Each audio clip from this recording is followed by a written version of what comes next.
During the annual Ambubachi Mela at the sacred Kamakya temple in Guwahati, a fascinating diversity of spiritual figures converges from ascetics with matted hair, black-clad aghoris and Kade Babas who stand for prolonged periods to bowls from Bengal and various folks from tantric practitioners. Amid these devout sadhus in a unique personality, Sri Mahant Rajneet Ahanand Giri Maharaj, popularly known as Chocolate Baba, who had been attending the Mela for the last 35 years. In an exclusive conversation with Hornbill TV, Chocolate Baba shared insight into his spiritual journey and the deeper significance of the Ambubachi Mela. मैं इस वक्त माता कामाख्या मंदिर के परिसर में उपस्थित हूँ। मेरे साथ कुछ बाबा है, बाबा से बात करने के लिए आया है। आइए सीधे बाबा से जानते हैं कि इस समय बाबा लोग जो माता के दरबार पर आके बैठे हैं उनसे ही जानते हैं सीधे। बाबा, सबसे पहले आप कहाँ से आए हैं और आपका क्या नाम है और कितने सालों से आप आ रहे हैं यहाँ पर? मैं पश्चिम बंगाल के दुर्गापुर से आया हूँ और मैं 35 साल से आता हूँ। मेरा नाम है श्री महंत रंजितानंद गिरी महाराज, राष्ट्रीय सचिव श्री पंचदशम जुना अखाड़ा और पीठाधीश्वर दुर्गापुर त्रिनाथ आश्रम, स्थान अधिपति दशनामी अखाड़ा, हमारे ये कामाख्या धाम। यहाँ मुझे चॉकलेट बाबा के नाम से भी जानते हैं क्योंकि मैं प्रसाद के रूप में चॉकलेट देता हूँ। तो मेरा कहना ये है कि जो भी लोग आते हैं माई के शरण में, तो माई का दर्शन करके, माई का परिक्रमा करके कोई भी मन्नत करे उसकी सफल हो जाए। और हम लोग शांत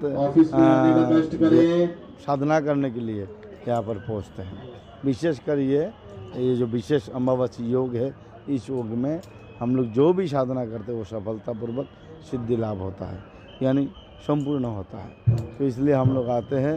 ये जो साल भर में हमको जो भी तप करते हैं, इससे कई गुना अधिक सफलता और फल हमको इस योग में हमको कामाख्या में मिलता है। इसलिए हम सभी शांत, सभी नागा लोग यहाँ पर आकर के मातृ भजन करते, मातृ आराधना करते हैं। साथ में क्या है, हम लोग कोई दूधाधारी है, कोई फलाहार है, कोई मौन है और कोई खाड़ेश्वरी है, कोई उर्दवा हुआ है, हाँ, कोई ऐसे अपने अपने हम लोग यज्ञ के माध्यम से कर रहे। साधना अपना अपना है, अलग अलग रूप में है, और ये साधना और तपस्या करने के लिए यहाँ आते हर कोई। और बाबा जी, ये एक चीज़ जानना चाहेंगे कि पहले अम्बुबासी मेला था और अभी अम्बुबासी योग, यानी कि अम्बुबासी योग कहा जा रहा है, तो माँ के बारे में ये जो नाम का चेंजेस हुआ है, तो आप क्या कहेंगे? ये महा अम्बावची का योग है। योग मतलब एक समय, एक पीरियड, एक काल, और अम्बावची एक तिथि जो साल में एक बार आता है। जैसे हमारे समाज में नारी शक्ति हर महीने में एक बार ऋतुवती होती है, इसी प्रकार जगत जननी जगदम्बा जो माँ कामाख्या, तो वो स्वयं विश्व प्रजनन की स्थान है, यह सृष्टि की शुरुआत स्थान है।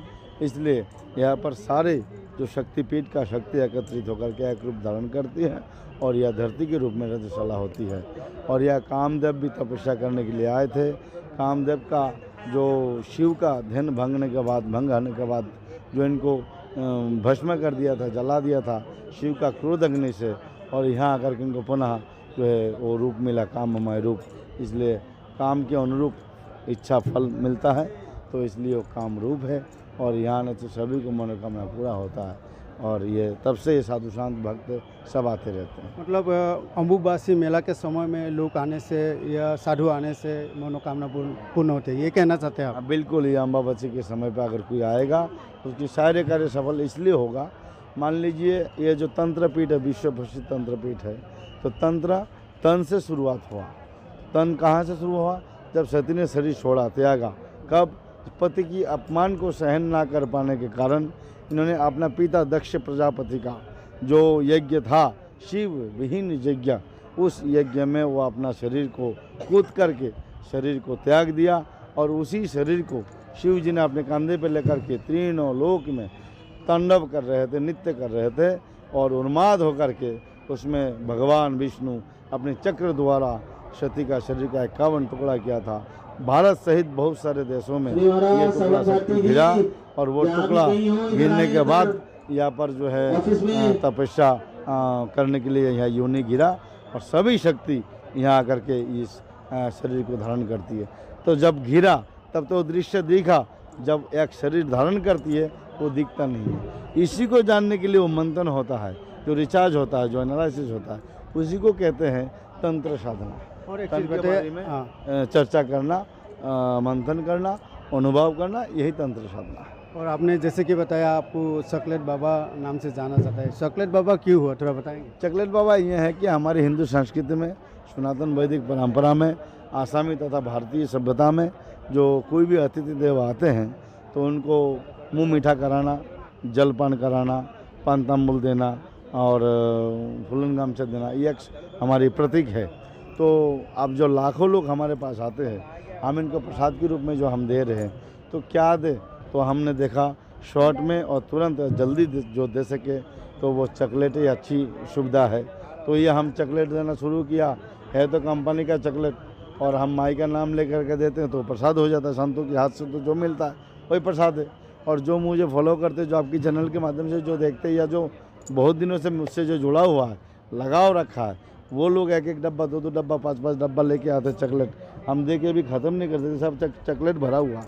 तो ये चॉकलेट देते हैं, इसलिए लोग हमको चॉकलेट बाबा मानते हैं। और कुछ लोग कहते हैं कि चॉकलेट से हमारा चमत्कार हो गया, तो मुझे नहीं मालूम ये क्या चमत्कार है, पर मुझे ऐसा लगता है ये जो पहाड़ चढ़ के आता है पैदल, थक जाते हैं और गला सूख जाते हैं, चॉकलेट मुंह पे देने से इनका श्वास निस्तारित हो जाता है, सिस्टमेटिक रूप से उसका रिलैक्स मिल जाता है, रिलैक्स मूड में आ जाता है, इसलिए वो चमत्कार समझते हैं अपने आप को। तो ये थे रंजीतानंद जी महाराज जी, जिसको चॉकलेट बाबा नाम से जाना जाता है। तो मैं उनसे बात किया और उन्होंने हर साल अम्बुबासी मेला में आते हैं। और मैं गुवाहाटी से कामाख्या माता के दरबार से मैं नकुल चंद्र Rabha. That's all for now. Keep watching Hornbill TV.